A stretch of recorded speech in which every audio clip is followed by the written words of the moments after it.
this wine's sourced purely from the Barossa Valley, so we're sitting at an alcohol level of about 14%. It's a very cool wine. I did mention at dinner last night, I kind of consider this wine to be, or this blend, a lot like Lego, because it's a building wine. So I was a big fan of Lego, and my son was a big fan of Lego growing up. But the Grenache, especially in the Barossa and obviously in the south of France, when you get Grenache right, you lose a lot of tannin and a lot of colour. So some Grenache out of hot years from those areas can sometimes almost look orange as current vintage. Now, what you do then is the French ingeniously, many centuries ago, decided to blend Shiraz into that. So to the Grenache they added Shiraz to give that tannin structure. And they, obviously you've got your tannin in there, but you're still missing your colour. So they use Mourvedre or Mataro grape, which is a very colourful grape, and then they add that into the blend as well to give it colour. So it really, each variety is so significant in the structure of the wine. And you can get different styles within the GSMs.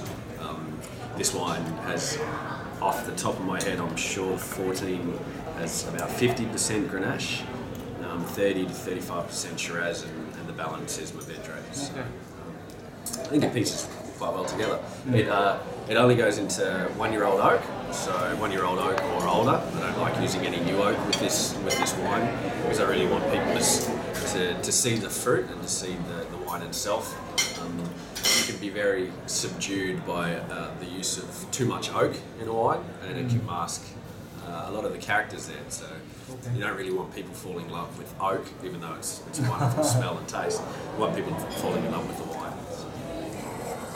So, cheers. Cheers. Yeah. Did you find that in the fermentation, Andrew, that the Grenache and Mourvedre work in opposite ways? Well, where I can, and if the harvest of the season allows me, I will actually conduct co-ferments. So whether year on year out, the 14, I'd have to say that the Shiraz, I'm sure the Shiraz and the Mourvedre were co-fermented, and the Grenache was separate ferment. Last year, in the 2015, the Grenache and the Shiraz were fermented as a co-ferment, and then the Mourvedre added. So that's a different combination. Yeah, different combinations. Depending on how you feel the grapes would work together. Exactly. It's kind of, because the GSM always has this problem, isn't it? Yeah. In the sense that in the same year, the Grenache and the Mourvedre may not go quite well against each other. So I think co-fermenting is takes the issue out of it. Takes that issue out of it, and it gives another layer of complexity to the wine. So it's good that you've done it. Where I can, I try and co-ferment any blends together when given a chance.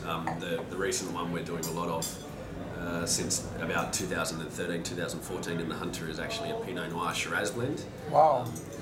I'm not sure if you remember, back before 1983, we were calling the wines Hunter of the Burgundies, and it's that style repeating on itself. And where I can, I'll actually leave the Pinot Noir hanging out a little bit longer, and that causes a tiny bit of shrivel on the Pinot, and it becomes a little bit more like a dry red rather than a Pinot character. But put that back into the ferment with the Shiraz and co-ferment it in that way, and it changes the wine completely. You make a wine like that? Yep.